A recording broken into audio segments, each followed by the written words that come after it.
8. Crime. ये शब्द सुन के आपके दिमाग में क्या आता है? कोई किसी का खून कर दे, कोई किसी से पैसे वसूल ले, या फिर कोई किसी के घर में कुछ इस तरीके की चोरी कर दे कि उसका सब कुछ लूट कर चला जाए। सुपरनैचुरल क्राइम जब मैं आपसे कहता हूं तो वहां पर मेरा मतलब ये होता है कि कुछ ऐसे एस्पेक्ट भी उसमें शामिल हो जो पैरानॉर्मली एक्यूरेट हो। मेरे कई सारे ऐसे केसेस में ऐसा हुआ भी है। इवन जो मैं ऑडियो लॉग सुनता हूँ, जितने भी लॉयर्स अपनी अपनी दलीलें बताते हैं या फिर अपने अपने एक्सपीरियंसेस को शेयर करते हैं, उसमें भी मैं ये देखता हूँ कि वो कहीं ना कहीं ये कंफ्यूज हो जाते हैं कि ये जो केस था ये पैरानॉर्मल था भी या फिर महज एक मनगढ़ंत कहानियां थी। लेकिन आज जो मैंने ऑडियो लॉग सुना है, ये कोई कोर्टरूम का ट्रायल केस नहीं है या फिर ये कोई ऐसी घटना नहीं है जो सिर्फ एक चार दीवारी के अंदर हुई और उसके बाद खत्म हो गई। आज का जो केस है ये कुछ ज्यादा ही इंटरेस्टिंग है। दरअसल ये लॉयर मेरे मित्र हैं और इनके पास भी ये केस बहुत टाइम पहले आया था। ये तब भी शायद छोटे रहे होंगे। ये केस बहुत साल पुराना है, पर इसकी गुत्थी कैसे सॉल्व हुई और एंड में क्या हुआ वो शायद आज भी लोगों के दिमाग में एक पहेली है। तो चलिए पहले सुनते हैं इस ऑडियो लॉग को और उसके बाद इस केस को ठीक से डिकोड करते हैं कि आखिरकार ये क्राइम था या फिर एक पैरानॉर्मल घटना। There is no case number in this case. कई बार कोर्टरूम के अंदर से ज्यादा सस्पिशियस एटमॉस्फेयर कोर्टरूम के बाहर का होता है। ये केस आज से 30 साल पुराना है, जिसकी हर एक डिटेल को मैंने जर्नल में रखा था सो दैट किसी तरह से इसे समझा जा सके। 15 सालों में 56 किलिंग्स। एक ऐसा गैंगस्टर जिसे जब भी अरेस्ट किया गया वो हर बार लैक ऑफ एविडेंस की वजह से बाहर आ जाता था। पुलिस के 1 मंथ तक रिमांड पर रखने और हर तरह का टॉर्चर करने के बाद भी वो शायद मार खाने में इतना एक्सपर्ट हो चुका था कि वो अपना मुंह तक नहीं खोलता था। लाई डिटेक्टर उतने एक्यूरेट भी नहीं होते थे उस वक्त। हर किलिंग को इतने साफ तरीके से अंजाम देता था कि किसी को भनक तक नहीं लगती थी कि खून उसने किया है। पर टोटल उसकी किलिंग यानी 15 साल के 2 साल बाद उसे चेस्ट कैंसर डिटेक्ट हुआ। और रियल ट्विस्ट तो तब आया जब उसके कैंसर डिटेक्ट होने के बाद पैरानॉर्मल घटनाएं होना शुरू हो गईं, जिसके बारे में पूरी सच्चाई आज तक ना पुलिस को, ना लोगों को और ना ही उसके परिवार में प्रेजेंट टाइम मौजूदा किसी भी पर्सन को पता चली। 15 साल में 56 किलिंग। आपको नहीं लगता कि ये इनजस्टिस है एक तरीके का, शायद जो हम अपने सिस्टम से एक्सपेक्ट करते हैं?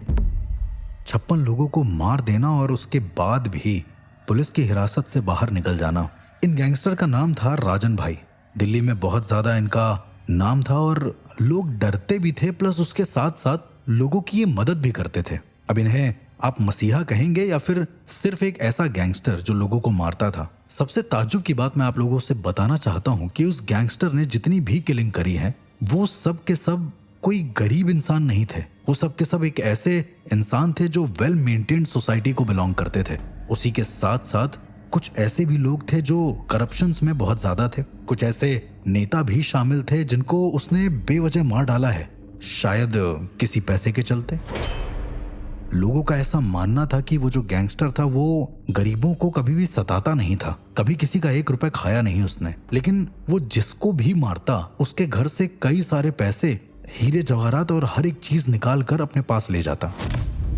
मर्डर वो इतनी सफाई से करता कि पुलिस जब भी क्राइम सीन पर जाती उसे लाश के आसपास 1% भी सबूत नहीं मिलता।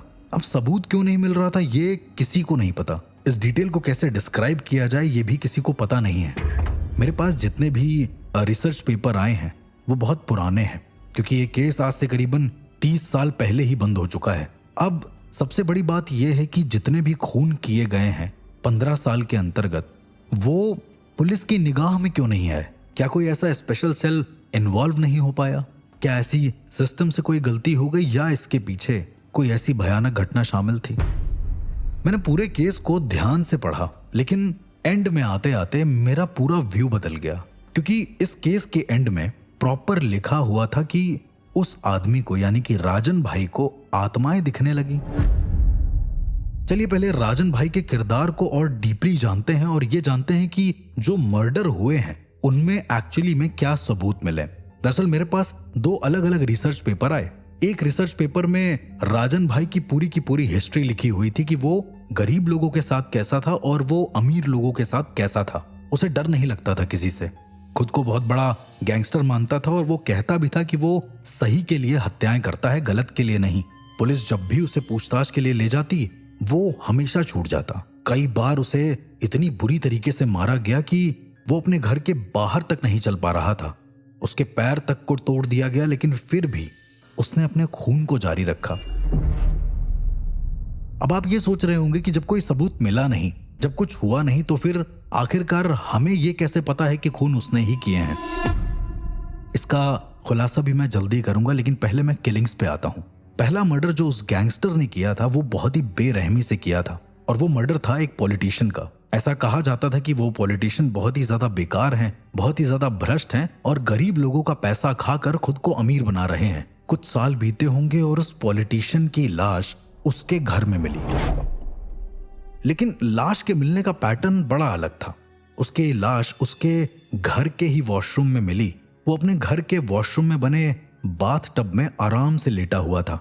उसके हाथ में एक नोट की गड्डी थी जिसपे पूरी तरीके से खून लगा हुआ था, और दूसरे हाथ में एक वाइन का ग्लास। वो इस तरीके से पकड़े हुए था कि प्रॉपर किसी ने उसका हाथ पकड़कर वैसा उसको बैठाला गया हो। बाथ टब के अंदर पूरा खून भरा हुआ था और उसके शरीर में एक बड़ा सा कट लगा था, जो कि शायद किसी बड़े नाइफ से या फिर किसी ऐसे नाइफ से लगाया गया हो जिससे अक्सर जानवर काटने के लिए यूज किया जाता है। और कट इतनी शार्प लगा था और इतना डेप्थ में लगा था कि जब ऑटोप्सी रिपोर्ट सामने आई तो पता चला कि जिस चीज से प्रहार हुआ है या फिर जिस चीज से भी उस नेता को मारा गया है वो चीज 3 इंच अंदर तक घुसी हुई थी। और ये वार 2 बार में नहीं हुआ, ये वार सिर्फ 1 बार में हुआ है।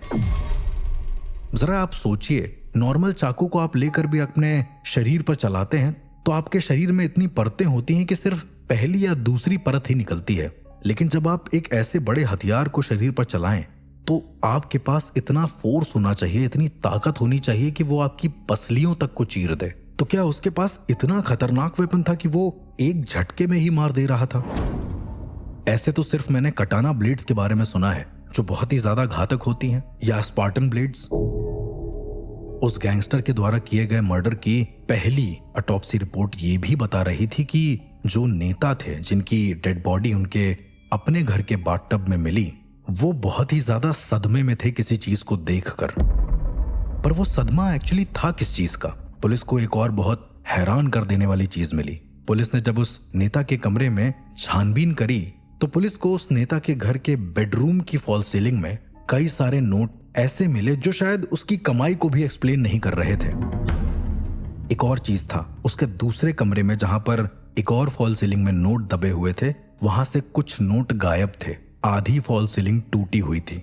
अनुमानित आरोपी राजन भाई, उसने पूरे के पूरे नोट्स को अपने बैग में भर के, जितने भी उसके बैग में आ पाए, और नेता को आराम से उस बाथटब में बैठाकर वहां से फरार होने की पूरी साजिश रची। पुलिस का ऐसा मानना था तो पुलिस ने तुरंत राजन भाई को गिरफ्तार कर लिया।